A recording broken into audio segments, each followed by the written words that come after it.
Good morning दोस्तों, सुबह के बज चुके हैं 7। मैं प्रवीण पांडे स्वागत करता हूं आपके अपने चैनल माय ई गुरु पर। डेली करंट अफेयर्स की क्लास में आप सभी का स्वागत है। ठीक है, तो सुबह के 7 बज चुके हैं और करंट की क्लास स्टार्ट हो चुकी है। तो जल्दी से जल्दी वीडियो को शेयर कर दीजिए और अपने दोस्तों को करंट क्लास के बारे में जानकारी दे दीजिए, ताकि जो तैयारी कर रहे हैं वो और अच्छे ढंग से जो है आपकी तैयारी में लग जाए। और कॉपी पेन आप सभी लोग उठा लीजिए। तो आज मैं इंपॉर्टेंट आपके करंट की क्लास जो है बताने जा रहा हूँ, करंट के क्वेश्चंस बताने जा रहा हूँ। तो आज मैं उस पर डिस्कस करूंगा। ठीक है, अच्छा, हाल ही में अभी कुछ दिन आपकी करंट की क्लास नहीं हो पाई थी, कुछ टेक्निकल इश्यूज हो गए थे, इस वजह से आपकी जो करंट की क्लास है वो प्रॉपर आपकी नहीं चल पाई थी। लेकिन अब मैं आपसे वादा करता हूं कि जो करंट की क्लास है वो प्रॉपर हमारी सुबह 7 बजे आपके सामने होगी।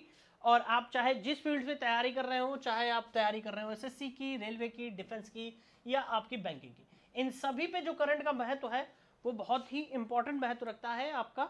तो आप लोग इस वीडियो को मिस मत कीजिएगा। सभी लोग वीडियो को जल्दी से जल्दी लाइक कर लीजिएगा और लाइव आ जाइएगा। ठीक है, इसके साथ साथ में जो लोग चैनल के साथ में नए हैं तो चैनल को सब्सक्राइब कर लीजिएगा। ठीक है, और अगर कोई प्रॉब्लम हो तो कमेंट बॉक्स में कमेंट करके मुझे जरूर बताइएगा। ठीक है, तो चलिए शुरू करते हैं आज की आपकी क्लास। और आज की क्लास का आपका पहला क्वेश्चन मैंने आपके सामने लगा दिया है। आपका पहला क्वेश्चन आपके सामने आ चुका है और पहला क्वेश्चन आपसे कह रहा है कि हाल ही में सोशल मीडिया ऐप एलिमेंट पर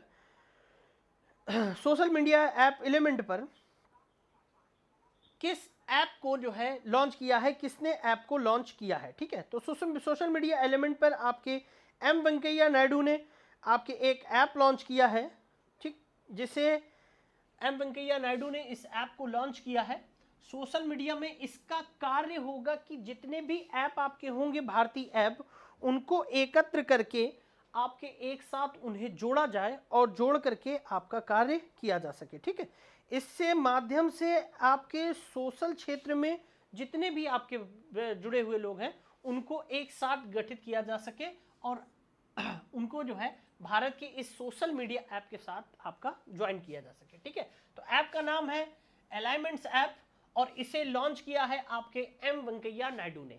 एम वेंकैया नायडू के बारे में बता दूं तो ये भारत के क्या हैं, ये भारत के उपराष्ट्रपति हैं। ठीक है, भारत के क्या हैं, उपराष्ट्रपति हैं आपके। ठीक है, और इसी उपराष्ट्रपति से जुड़े हुए क्वेश्चंस के बारे में मैं आपको बता दूं तो अनुच्छेद 63 में आपके उपराष्ट्रपति पद का उल्लेख किया गया है और भारत के पहले जो उपराष्ट्रपति थे वो थे आपके सर्वपल्ली राधाकृष्णन।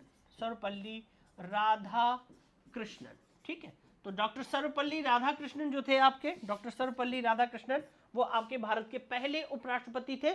और डॉक्टर सर्वपल्ली राधाकृष्णन से आप लोग याद रखिएगा 5 सितंबर, कौन सी डेट याद रखेंगे, 5 सितंबर याद रखिएगा। 5 सितंबर को हम लोग शिक्षक दिवस के रूप में मनाते हैं, अर्थात टीचर्स डे के रूप में जो है, नेशनल टीचर्स दिवस के रूप में जो है, नेशनल टीचर्स डे के रूप में हम लोग इसे मनाते हैं।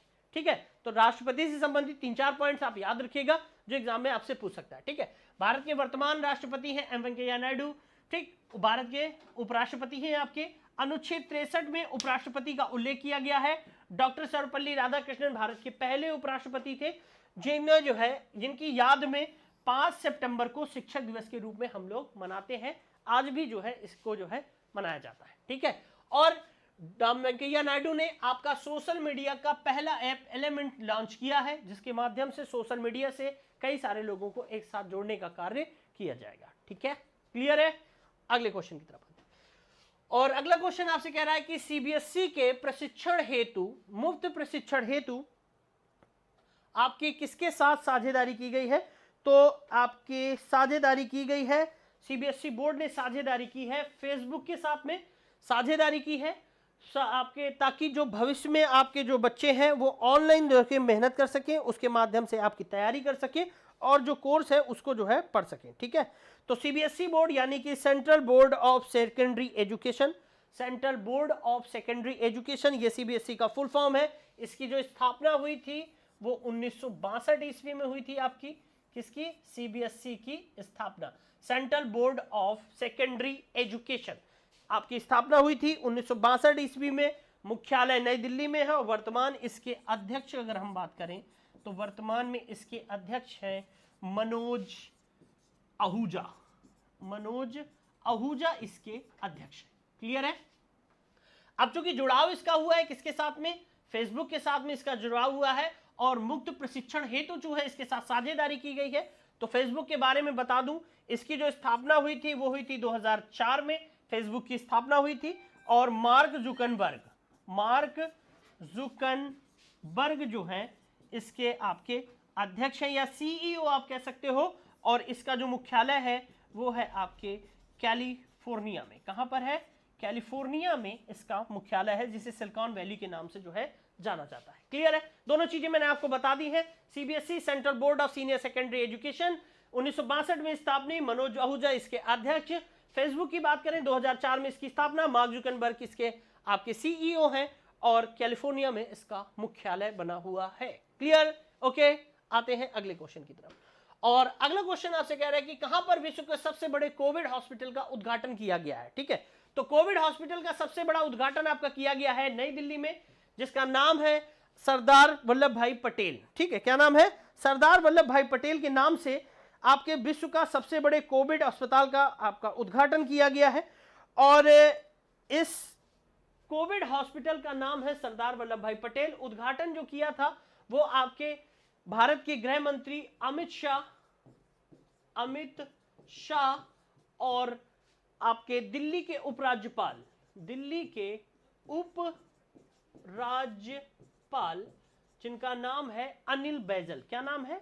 अनिल बैजल। बहुत इंपॉर्टेंट नाम है क्योंकि ये एग्जाम में पूछ सकता है, तो याद रखिएगा। दिल्ली के उपराज्यपाल हैं आपके अनिल बैजल और अमित शाह, इन दोनों ने मिलकर के सरदार वल्लभ भाई पटेल के नाम से विश्व का सबसे बड़ा कोविड हॉस्पिटल आपका गठित किया गया, नई दिल्ली में उसका उद्घाटन किया। यह हॉस्पिटल आपके एक इंडोर स्टेडियम को तोड़ करके आपका बनाया गया है, उसी में आपका इसका गठन किया गया है। ठीक है, याद रखेंगे। और दिल्ली की चूंकि बात हो रही तो मुख्यमंत्री का भी नाम आप लोग याद रखिएगा। मुख्यमंत्री कौन है आपके? मुख्यमंत्री हैं आपके अरविंद केजरीवाल। ठीक है, अरविंद केजरीवाल जो है आपके इसके मुख्यमंत्री हैं। क्लियर है? इतनी चीज समझ में आ गई होगी आई होप। अगले क्वेश्चन की तरफ बढ़ते हैं। अगला क्वेश्चन आपसे कह रहा है कि हाल ही में स्मॉल फाइनेंस के आपकी वीडियो केवाईसी के माध्यम से खाता खोलने वाली आपकी कौन सी बैंक बन गई है? ठीक है, कौन सी बैंक है आपकी? तो वो है इक्विटास स्मॉल फाइनेंशियल बैंक। इसकी स्थापना हुई थी वो 2007 में हुई थी। 2007 में इक्विटास स्मॉल फाइनेंस बैंक की स्थापना हुई थी और इसी के साथ वीडियो कॉन्फ्रेंसिंग के द्वारा केवाईसी खोलने का जो माध्यम है, खाता खोलने की जो सुविधा दी है, वो इक्विटास बैंक ने जो है प्रदान की है। किसने प्रदान की है? इक्विटास बैंक ने इसे प्रदान की है। इस सुविधा को शुरुआत जो की है वो इक्विटास बैंक ने आपकी की है। क्लियर है? इतनी चीज समझ में आ गई होगी आई होप। ठीक, तो Equitas bank small finance bank जिसने इसकी शुरुआत की, और इक्विटास बैंक की स्थापना कब हुई है? 2004 में। इसका मुख्यालय है मुंबई। कहां पर है इसका मुख्यालय? मुंबई में इसका मुख्यालय है। ठीक है, जितनी भी देखिए फाइनेंशियल जो हमारी फाइनेंशियल कंट्री जो हमारा भारत का फाइनेंशियल कैपिटल है वो मुंबई को माना जाता है, क्योंकि मुंबई में ही आपके स्टॉक एक्सचेंज, आरबीआई का मुख्यालय, स्टॉक एक्सचेंज का मुख्यालय, इसके साथ साथ में जितनी भी आपकी मोस्टली बैंक हैं आपकी, उन सभी बैंकों का, मोस्टली बैंकों का मुख्यालय जो आपका बना है वो मुंबई में ही स्थित है। इसीलिए मुंबई को फाइनेंशियल कैपिटल ऑफ इंडिया के नाम से भी जाना जाता है। मतलब भारत की आर्थिक राजधानी अगर हम कहते हैं तो वो किसे कहते हैं? मुंबई को ही माना जाता है। क्लियर? ओके, अगले क्वेश्चन की तरफ आते हैं। और अगला क्वेश्चन कह रहा है कि हाल ही में केंद्र सरकार ने कितने महीने पूरे होने पर नागालैंड को अशांत क्षेत्र घोषित किया है? ठीक है, तो 6 महीने के लिए नागालैंड को अशांत क्षेत्र के नाम से घोषित किया गया है। ठीक, अंतरिम विद्रोह होने के कारण, ठीक है, नागालैंड में अंतरिम विद्रोह, अंतरिम विद्रोह, तो अंतरिम विद्रोह होने के कारण नागालैंड 6 महीने में अंतरिम विद्रोह चल रहा था और उसी अंतरिम विद्रोह को देखते हुए नागालैंड को अशांत क्षेत्र के नाम से आपका घोषित किया गया है। ठीक है, इसमें क्या है, नागालैंड के क्षेत्र में एक कानून है जिसे अफस्पा कानून कहा जाता है, अफस्पा। ठीक है, अफस्पा एक आर्म्स एक्ट है। आर्म्स एक्ट के तहत आर्मी के जवानों को या जो सेना के जवान हैं उनको ये छूट दी जा सकती है कि वो किसी को भी शक के आधार पर गिरफ्तार कर सकते हैं, उनके घर में बगैर किसी वारंट के या किसी भी उसके जो है तलाशी ले सकते हैं, वारंट की इनको आवश्यकता नहीं पड़ती। तो ये अफस्पा एक आर्म्स एक्ट है। आपके इस एक्ट के तहत आपके जो है नागालैंड में विद्रोह फैला हुआ था और आंतरिक विद्रोह था, और इस आंतरिक विद्रोह के कारण 6 महीने के लिए केंद्र सरकार ने इसे अशांत क्षेत्र घोषित कर दिया है। ठीक है, अशांत क्षेत्र के रूप में इसे घोषित कर दिया गया है। ठीक है, क्लियर है। अगले पॉइंट की तरफ आते हैं और अगला पॉइंट आपसे कह रहा है कि आईसीसी के अध्यक्ष शशांक मनोहर के पद छोड़ने के निम्न में से किसको चुनाव में आपका अंतरिम अध्यक्ष नियुक्त किया गया है। ठीक है, तो इमरान ख्वाजा है जिन्हें अंतरिम अध्यक्ष के रूप में नियुक्त किया गया है। शशांक मनोहर का चूंकि अभी कार्यकाल आपका आईसीसी में समाप्त हुआ है, तो आईसीसी यानी Indian cricket international cricket council जो आपका है अंतरराष्ट्रीय क्रिकेट परिषद, उसका जो अध्यक्ष के रूप में नियुक्त हुए थे, तो अध्यक्ष के रूप में थे आपके शशांक मनोहर जो भारत के थे आपके, और इनका कार्यकाल समाप्त होने के बाद में इमरान ख्वाजा को आईसीसी का नया अंतरिम अध्यक्ष नियुक्त किया गया है। जब तक इलेक्शन नहीं हो जाते तब तक इमरान ख्वाजा इस पद पर नियुक्त रहेंगे, और चूंकि इमरान ख्वाजा आपके एक उपाध्यक्ष थे आपके जब शशांक मनोहर अध्यक्ष के रूप में नियुक्त थे, चूंकि शशांक मनोहर अपना पद छोड़ चुके हैं, उनका कार्यकाल पूरा हो चुका है, तो उसकी जगह पर अब आपके नियुक्त किए गए हैं इमरान ख्वाजा। ठीक है, अब क्रिकेट की चूंकि यहां पर बात हो रही तो एक नाम और याद रखिएगा, बीसीसीआई भारतीय क्रिकेट कंट्रोल बोर्ड, और इसके जो अध्यक्ष हैं वो हैं आपके सौरभ गांगुली। कौन है? सौरभ गांगुली। ठीक है, कौन है इसके? सौरभ गांगुली। चूंकि ये भारतीय टीम के कैप्टन भी रह चुके हैं पहले, तो इस समय वर्तमान में ये बीसीसीआई के क्या बनाए गए? आपके अध्यक्ष नियुक्त किए गए। चूंकि आईसीसी की बात है तो आईसीसी का हेडक्वार्टर आपके स्विट्जरलैंड में बना हुआ है। कहां बना हुआ है? स्विट्जरलैंड में इसका मुख्यालय बना हुआ है। क्लियर है? ओके, अगले पॉइंट पे। और अगला पॉइंट आपसे कह रहा है कि किस वरिष्ठ राजनयिक को जेनेवा में संयुक्त राष्ट्र और अंतरराष्ट्रीय संगठनों के लिए भारत के अगले स्थायी सदस्य के रूप में नियुक्त किया गया है। ठीक है, यानी कि अगले जो है स्थायी प्रतिनिधित्व के रूप में नियुक्त किया गया है। ठीक है, किस वरिष्ठ राजनयिक को जेनेवा में संयुक्त राष्ट्र और अंतरराष्ट्रीय संगठनों के लिए भारत के अगले प्रतिनिधित्व के रूप में नियुक्त किया गया है? तो चंद्रमणि पांडे को। किसको नियुक्त किया गया है? चंद्रमणि पांडे को आपका नियुक्त किया गया है। 1990 के आईएएस बैच के ऑफिसर थे, आईएफएस थे आपके, और इससे पहले वो कई जगहों पर नियुक्त हो चुके हैं, जैसे कि काहिरा में, मिस्र की राजधानी काहिरा में, इस्लामाबाद में, काबुल में, मस्कट में, जिनेवा में, ये भारतीय मिशनों में जो है कार्यरत रहे हैं। और वर्तमान में इन्हें जिम्मेदारी दी गई है कि वो भारत का नेतृत्व करेंगे आपके जिनेवा में जो संयुक्त राष्ट्र आपका स्थित है, न्यायालय परिषद स्थित है, और अंतरराष्ट्रीय जो संगठन आपके बने हैं, तो उन सभी में स्थायी रूप से भारत का क्या करेंगे? प्रतिनिधित्व करेंगे। ठीक है, तो नाम याद रखिएगा, बहुत इंपॉर्टेंट नाम है, एग्जाम में आपसे पूछ सकता है। इंद्रमणि पांडे। ठीक है, क्या नाम है? इंद्रमणि पांडे को जो है नियुक्त किया गया है। क्लियर है?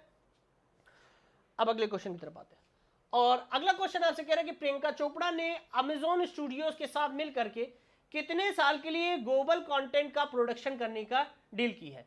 तो प्रियंका चोपड़ा ने भारत की तरफ से हॉलीवुड में डेब्यू करने वाली प्रियंका चोपड़ा, आपकी एक एक्ट्रेस के रूप में डेब्यू करने वाली आपकी प्रियंका चोपड़ा है, जिन्होंने आपकी एक वेब सीरीज लॉन्च की थी।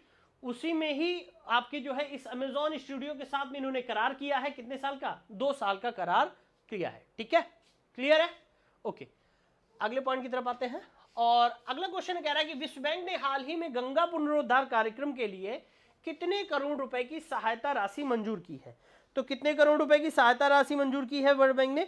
आपके 40,000 करोड़ रुपए की सहायता राज्य मंजूर की है। 40 करोड़ डॉलर, ठीक है, 40 करोड़ डॉलर अर्थात 3,000 करोड़, कितने, 3,000 करोड़ रुपए की मंजूरी दी है वर्ल्ड बैंक ने आपके गंगा पुनरुद्धार कार्यक्रम के लिए, ठीक है। इसी के तहत आपके प्रधानमंत्री नरेंद्र मोदी ने नमामि गंगे योजना शुरू की थी, जिसके अंतर्गत गंगा की सफाई के लिए और प्रदूषण से मुक्त करने के लिए आपकी बात कही थी। उसी योजना के तहत वर्ल्ड बैंक ने आपकी 40 करोड़ डॉलर अर्थात 3,000 करोड़ रुपए की स्वच्छता अभियान के तहत गंगा को साफ करने के लिए आपके लोन के रूप में जो राशि है, सहायता के रूप में जो राशि है, वो मांग की है, प्रदान करने की बात कही है। क्लियर है? अगले पॉइंट की तरफ आते हैं। और अगला क्वेश्चन आपसे कह रहा है हाल ही में किस राज्य ने पौधे लगाओ पर्यावरण बचाओ अभियान शुरू किया है, ठीक है। तो कोविड महामारी से निपटने के बाद दिल्ली सरकार ने पौधे लगाओ और पर्यावरण बचाओ अभियान की शुरुआत की है, जिसके तहत 7 जुलाई से, सॉरी 1 मिनट, 7 जुलाई नहीं, सॉरी यहां पर होगा 12 जुलाई। तो 12 जुलाई से 17 जुलाई तक, कब, 12 जुलाई से 17 जुलाई तक पेड़ लगाओ अभियान चालू किया जाएगा। दिल्ली सरकार के द्वारा इसका आयोजन किया जाएगा और इसका नाम होगा पेड़ लगाओ पर्यावरण बचाओ अभियान। इसके तहत पूरी दिल्ली में 12 जुलाई से लेकर के 17 जुलाई तक पेड़ लगाए जाएंगे और पर्यावरण को सुरक्षित रखने का कार्य किया जाएगा। क्लियर है? ओके, अगले पॉइंट की तरफ आते हैं। और अगला पॉइंट कह रहा है कि हाल ही में किस राज्य के मुख्यमंत्री ने ई ग्रंथालय का उद्घाटन किया है, ठीक है। तो किसने आपका उद्घाटन किया है? ई यानी कि आपके इंटरनेट ग्रंथालय का, ऑनलाइन ग्रंथालय का उद्घाटन किया है। तो उत्तराखंड सरकार ने ई ग्रंथालय का उद्घाटन किया है। इस योजना के तहत 5 यूनिवर्सिटी और करीब 104 कॉलेज आपके एक साथ आपके क्या किए जाएंगे, आपकी जिनकी लाइब्रेरी है उनको एक साथ मर्ज किया जाएगा, एक साथ जोड़ा जाएगा और जोड़ने के बाद उनको एक साथ आपका रखा जाएगा ताकि जो पढ़ने वाले छात्र हैं उनको सारी किताबें जो है ऑनलाइन उपलब्ध हो सके और उन्हें प्रदान हो सके, प्राप्त हो सके, सारी जो पुस्तकें हैं वो प्राप्त हो सके। तो याद रखिए कितनी यूनिवर्सिटीज है इसमें, 5 यूनिवर्सिटीज है और इसमें 104 आपके कॉलेज शामिल किए गए हैं ई ग्रंथालय के तहत। और जारी करने वाला कौन सा है आपका? उत्तराखंड, ठीक है। अभी उत्तराखंड के बारे में एक बहुत इंपॉर्टेंट पॉइंट आया था और मैंने आपको बताया था कि पहला आपका लाइकोन पार्क,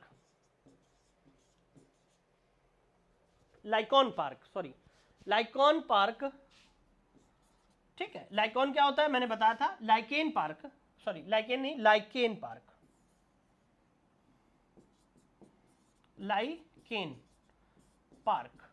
आपका स्थापित किया गया है उत्तराखंड के पिथौरागढ़ जिले में, आपका स्थापित किया गया है लाइकेन पार्क।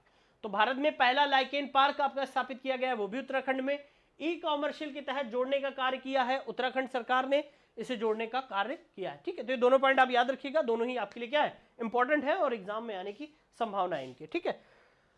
अगले क्वेश्चन की तरफ आते हैं और अगला क्वेश्चन आपसे कह रहा है कि हाल ही में किस देश ने अमेरिका को 2020 ग्रेट इमिग्रेंट सम्मान से सम्मानित किया गया, ठीक है। तो भारतीय अमेरिकी यानी भारतीय मूल के रहने वाले हैं आपके, और ये दो लोग हैं, एक है राज शेट्टी और दूसरे हैं सिद्धार्थ शेट्टी। राज शेट्टी इकोनॉमी क्षेत्र से आपके संबंधित है और हार्वर्ड यूनिवर्सिटी में इकोनॉमी के प्रोफेसर है, और सिद्धार्थ शेट्टी आपके बायोलॉजी से संबंधित है, बायोलॉजी ग्रेड से संबंधित है। और इन दोनों को आपके 2020 ग्रेट इमिग्रेंट सम्मान से सम्मानित किया गया है, ठीक है।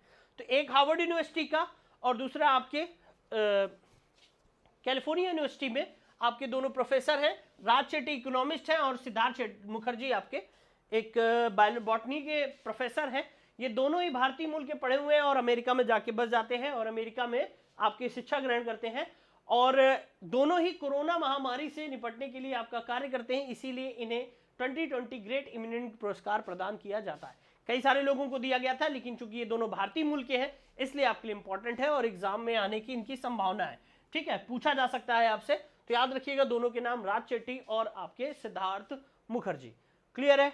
ओके, अगले क्वेश्चन की तरफ आते हैं और अगला क्वेश्चन आपसे कह रहा है कि investment fund tiger globe management की रिपोर्ट के मुताबिक बैन किए गए किस ऐप की सेकेंडरी मार्केट में वैल्यूएशन 105 से 110 मिलियन डॉलर है? ठीक है, तो वो आपका जो ऐप है जिसे बैन किया गया है टिकटॉक, जिसकी मार्केट में जो वैल्यू है वो 105 से 110 बिलियन डॉलर के आसपास है।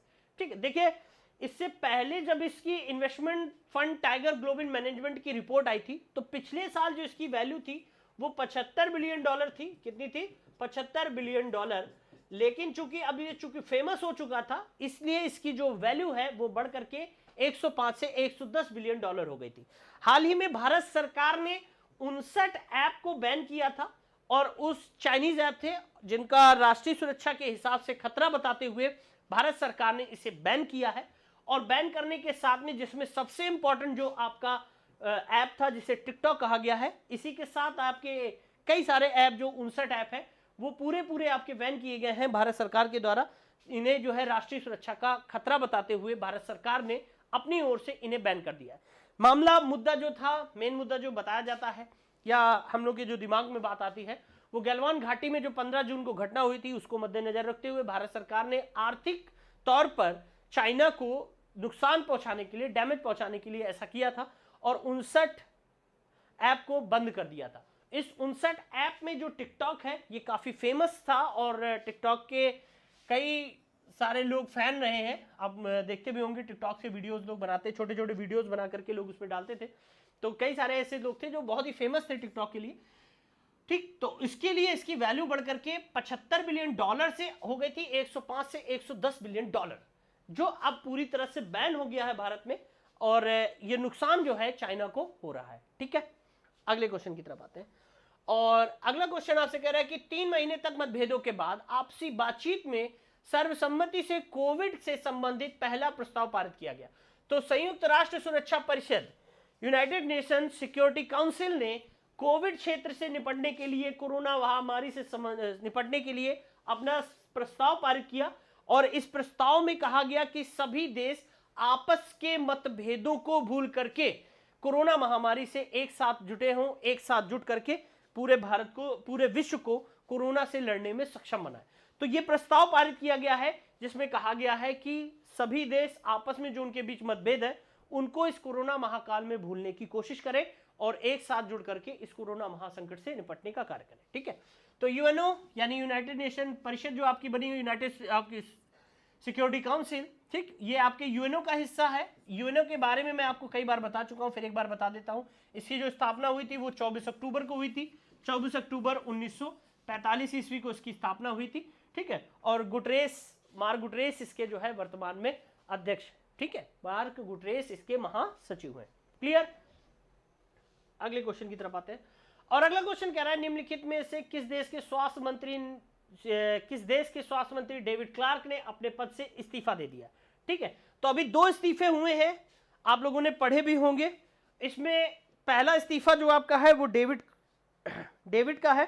ठीक है, पहला इस्तीफा जो आपका है वो डेविड क्लार्क का है और दूसरा फ्रांस के मंत्री हैं आपके, जिनका इस्तीफा आपका दिया गया है, जिन्होंने अपना इस्तीफा दिया है। ठीक है, फ्रांस के मंत्री हैं जिन्होंने अपना इस्तीफा दिया है। ठीक, फ्रांस के प्रधानमंत्री। ठीक, तो डेविड क्लार्क जो आपके हैं वो न्यूजीलैंड के हैं जिन्होंने अपने पद से इस्तीफा दे दिया। इन्होंने कहा कि जो कोरोना की जो एक अचूक हुई, हमसे चूक हो गई, जो मैंने एक अचूक भेद बना रखा था उसमें चूक हो गई, जिसके कारण हम कोरोना से फिर से ग्रसित होने शुरू हो गए धीरे धीरे। हालांकि अभी इससे कुछ दिन पहले ही कोरोना से पूरी तरह से अपने आप को मुक्त घोषित करने वाला पहला जो देश बना था वो न्यूजीलैंड बना था, लेकिन चूंकि इसमें थोड़ी सी ढील होने की वजह से ये फिर से थोड़ा थोड़ा बढ़ना शुरू हो गया है आपके न्यूजीलैंड में। तो इसी को ध्यान में रखते हुए वहां की जो स्वास्थ्य मंत्री हैं डेविड क्लार्क, उनको जो है इन्होंने अपना इस्तीफा दे दिया। उन्होंने कहा कि मैं कोरोना के लिए फेल हो गई, जिसके कारण जो है मैं अपने पद से इस्तीफा दे देती हूँ। ठीक है, तो डेविड क्लार्क ने अपने पद से जो है इस्तीफा दे दिया। ये कहाँ के हैं आपके स्वास्थ्य मंत्री? न्यूजीलैंड के। क्लियर है? ओके, अगले क्वेश्चन की तरफ आते हैं और अगला क्वेश्चन आपसे कह रहे हैं कि लद्दाख की गलवान घाटी में चल रहे तनाव के बीच देश ने भारत के समाचार पत्रों और वेबसाइटों पर रोक लगा दी है। तो चीन ने ऐसा कार्य किया है। गलवान घाटी में जो हमारे लद्दाख में स्थित है, इस पर विरोध चल रहा है और इस विरोध में अब धीरे धीरे चीनी सेना क्या हो रही है, आपके पीछे हटना शुरू कर रही है। तो ये एक बड़ी उपलब्धि है कि चीनी सेना धीरे धीरे क्या हो रही है, आपके पीछे हो रही है। भारत के सैनिकों का मनोबल बढ़ रहा है लेकिन उसने इसी के साथ एक कार्य किया है कि जो भारत के समाचार पत्र हैं और वेबसाइट है, इन पर चीनी सेना ने क्या कर दिया है, या चीन में जो है भारत की इन चीजों पर रोक लगा दी गई। हालांकि भारत ने अभी चीनी में जो पारित होने वाले वेबसाइट और सब है उन पर किसी भी प्रकार की रोक नहीं लगाई है, लेकिन इसके साथ साथ 59 ऐप को, भारतीय ऐप को क्या कर दिया गया है, चीनी ऐप को बंद कर दिया गया है। भारत में चीनी ऐप को, 59 जो चीनी ऐप है उनको बंद कर दिया गया था, जिसके एवज में आपके चीनी सेना ने जो समाचार पत्र है आपके भारत के और जो वेबसाइट है इन पर रोक लगा दी है। ठीक है, हालांकि भारत ने अभी किसी भी प्रकार की कोई रोक नहीं लगाई है, केवल ये 59 ऐप भारत ने बंद कर दी है। क्लियर है? ओके, अगले क्वेश्चन की तरफ आते हैं और अगला क्वेश्चन आपसे कह रहा है कि हाल ही में फिल्म प्रमाणन बोर्ड यानी कि आपके board, central board of film certification के जो नए सीईओ हैं वो नियुक्त किए गए हैं रविंद्र भाकर। रविंद्र भाकर को फिल्म प्रमाणन बोर्ड का नया सीईओ नियुक्त किया गया। ये फिल्म प्रमाणन बोर्ड जो आपकी बॉलीवुड फिल्में हैं उन सबको प्रमाणित करता है और इसी के बाद सेंसर बोर्ड जिसे कहते हैं, तो इस बोर्ड के द्वारा ही आपके आगे जो फिल्म होती है वो प्रसारित की जाती है। तो उसके नए सीईओ बनाए गए हैं रविंद्र भाकर, नाम याद रखिएगा, इंपॉर्टेंट है आपके लिए। आगे क्वेश्चन की तरफ आता है, कह रहे नीमू नामक स्थान जो हाल ही में खबरों में देखा गया था किस नदी के किनारे बसा हुआ है। ठीक है, तो ये जो नीमू है ये सिंधु नदी के किनारे है। किसके नदी किनारे है? ये सिंधु नदी के किनारे है। और अगर हम बात करें घाटी है आपकी जो जस्कर पहाड़ी है, कौन सी? जस्कर पर्वत श्रेणी। ठीक है, तो जस्कर पर्वत श्रेणी,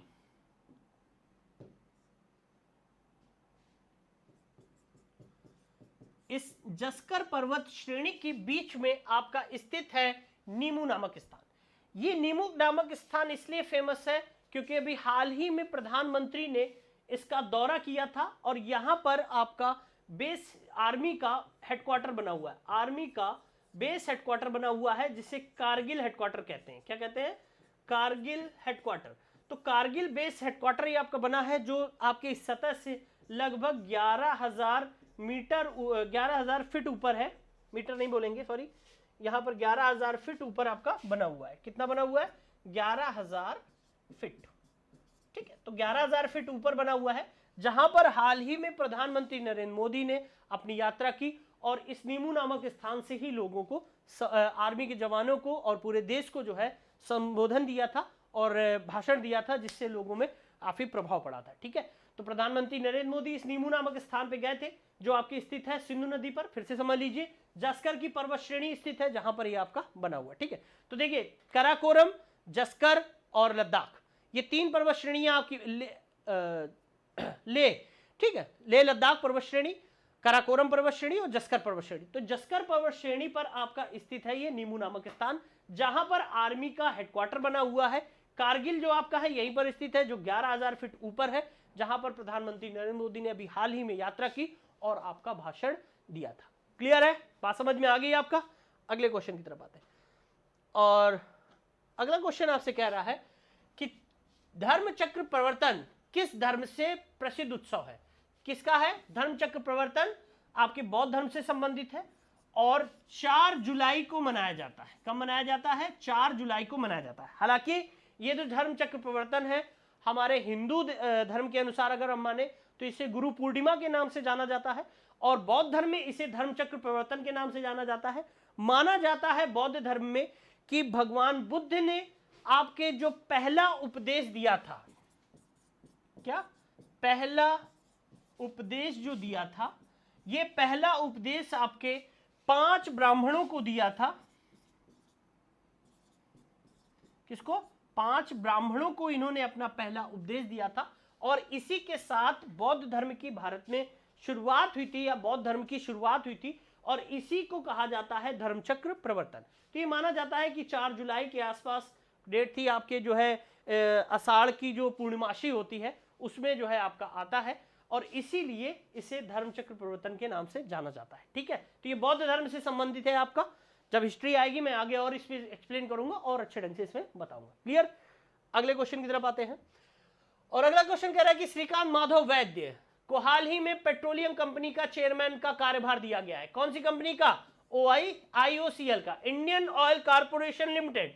इंडियन ऑयल कारपोरेशन लिमिटेड में श्रीकांत माधव वैद्य को पेट्रोलियम कंपनी का कार्यभार सौंपा गया है। नए सीईओ के रूप में नियुक्त किए गए। क्लियर है? अगले क्वेश्चन की तरफ आते हैं। तो सॉरी, ये 20 आपके इंपॉर्टेंट क्वेश्चन थे जिनका मैंने यहां पर डिस्कस किया आपका, और इसके बारे में मैंने आपको बताया। आई होप वीडियो आपको अच्छा लगा होगा। ठीक है, सारे क्वेश्चन आपके लिए इंपॉर्टेंट है, आप लोग स्क्रीनशॉट लेते रहिएगा और जो मैं एक्सप्लेनेशन कर रहा हूं उसको भी आप लोग नोट करते रहिएगा। ठीक है, मिलते हैं फिर अगली क्लास में, आपसे फिर से मुलाकात होगी। तब तक के लिए गुड डे, आप लोग अपना ख्याल रखिएगा। जय हिंद।